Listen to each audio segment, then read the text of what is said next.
3 सालों पर मां के स्थान को 1 साल तक जंजीरों में जकड़ कर रखा जाता है और विजयदशमी के दिन ब्रह्मचारी काली मंदिर में उनका निरंजन किया जाता है। ब्रह्मचारी काली मंदिर जो लच्छीपुरम कुल्टी विधानसभा आसनसोल पश्चिम वर्धमान जिले में स्थित एक सामाजिक मंदिर का इतिहास ऐसे कहा जाता है कि मंदिर में एक बहुत पुरानी हिंदू देवी की पूजा होती थी। फिर जब देवी दयासी की मृत्यु हुई तो अंतिम संस्कार के दौरान जब देवी दयासी को मंदिर से ले जाया जा रहा था तो देवी काली भी मंदिर से चली गई।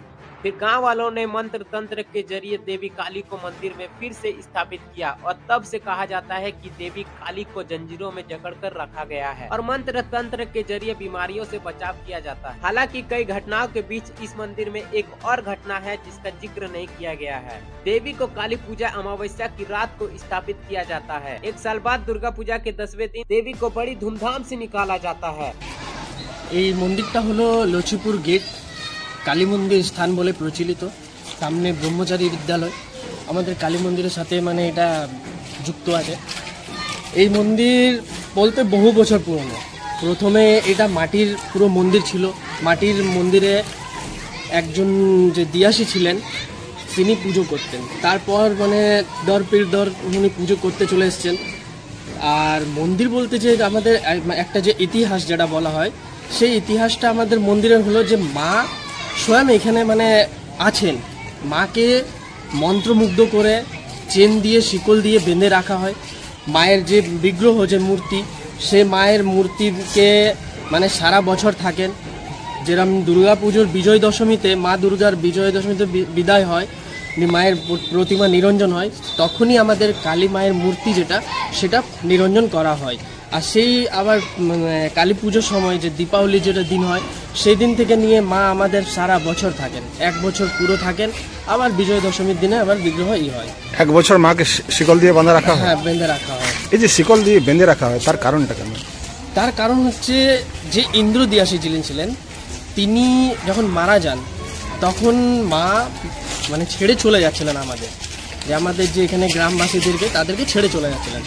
তখন ইন্দ্র দিয়াস যে উনার যে সাথে যে ছিলেন রানী দিয়াসী উনি মন্ত্রমুগ্ধ করে পুরো যে আমাদের পুরো এই গ্রাম যে মানুষজন আছে তারা সবাই মাকে মানে অনুগ্রহ করে যে মা আমাদের ছেড়ে যেও না। তখন মাকে তখন থেকে শিকল দিয়ে মন্ত্রমুগ্ধ করে বেঁধে রাখা হয়। মায়ের বেদিতে দেখা গেল মুন্ড, মানে 3টা মুন্ড। মায়ের মুন্ডর আসন রয়েছে? হ্যাঁ, এটা মায়ের একটা আসন আছে। মায়ের আসন বলতে তখন এটা তো আমরা মানে বলতে পারবো না, মানে বহু পুরনো কথা আছে এগুলো। আর যখন থেকে মন্দির আছে তখন থেকে সেই মুন্ড রাখা হয়েছে। আর সেই মুন্ড রাখার মানে যে ইতিহাস যেটা আছে সেটা আমাদের থেকেও যারা পুরনো যারা ছিলেন তারা হয়তো বলতে পারতেন, কিন্তু এখনো পর্যন্ত সেরকম আর কেউ পুরনো নেই।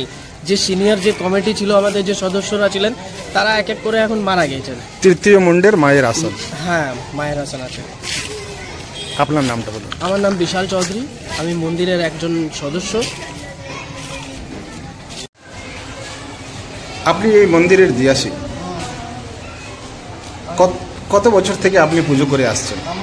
আমার যতদিন আমার স্বামী মারা গেছে ততদিন। কত বছর আগে আপনার স্বামী মারা গেছে? আচ্ছা, 40 বছর থেকে আপনি পুজো করে আসছেন। তার আগে আপনার স্বামী পুজো করতো? আগে একটা দিয়াসী বুড়ি ছিল। আচ্ছা, কত দিয়াসী বুড়ি পূজা করতো। আমার শ্বশুরের ধর্ম মা আমাদের চিরদিনেরই পূজার এখানে। আমার শ্বশুর, বড় শ্বশুর, ফুল শ্বশুর সব এখানে পূজা করে গেছি। হ্যাঁ, যে এইটা আমাকে নিয়ে এটা 6 পুরুষ চলছে। আচ্ছা, 6 পুরুষ এই ঘটনা চলছে আমাকে নিয়ে। এই মন্দিরটা কত বছর পুরনো হবে? কত বছর পুরনো হবে? কত লেখা ছিল রে, অনেক পুরানো। বলছি তো যে আমার 100 বছরের উপর হবে। যে ইন্দ্র দিয়াসী ছিল প্রথম, ইন্দ্র দিয়াসের বউ ছিল রানী দিয়াসী। হ্যাঁ, রানী দিয়াসী পূজা করতো, আমার স্বামীও সঙ্গে থাকতো। বড় পূজার সময় আমার স্বামী করতো আর রানী দিয়াসী করতো। যখন আমার শ্বশুর বড় সবাই মারা গেল, যখন সবাই মারা গেল তখন আমার শ্বশুর এই আমার স্বামী আর ওই বুড়ি করতো। বুড়ি নীতি পূজা করতো আর বড় পূজার সময় আমার স্বামী আসতো। মন্দিরে দেখা গেল একটা শিকল রয়েছে। হ্যাঁ, এই শিকলটা কেন? ওই শিকলটা কি বলছে মা চলে যাচ্ছিল। আচ্ছা, যখন দিয়াসি মারা গেল, বড় ইন্দ্র দিয়াসি, তখন ওর সঙ্গেই চলে যাচ্ছিল। তখন কি বলছে সবাই গ্রামের লোক সবাই করলে মাকে আটক করলে, রানী দিয়াসি আটক করলেন যে শিকল বাঁধিয়ে দিলেন মাকে। তাহলে মাকে কি সারা বছর শিকল দিয়ে বাঁধা রাখা হয়? হ্যাঁ, এক দণ্ড অল্প সামান্য খুলতে হয়, যখন বলি হয়, আচ্ছা, যখন বলি হয় তখন একটু খুলতে হয়, মানে একটু 1 বছর বাঁধাইতে হয়। তারপরে শোনা যায় যে মহালয়ার দিনে মাকে বিসর্জন করা হয়। হ্যাঁ, মানে সারা বছর মা এখানে থাকে এখানে থাকে। বিজয়া দশমীর বলছি দিনে। বিজয় দশমীর সঙ্গে বিজয়া দশমীর দিনে, মহালয়ার দিনে না, বিজয়া দশমীর দিনে। আচ্ছা, এখানে দেখা গেল মায়ের আসনে কয়েকটা মুন্ডু রয়েছে।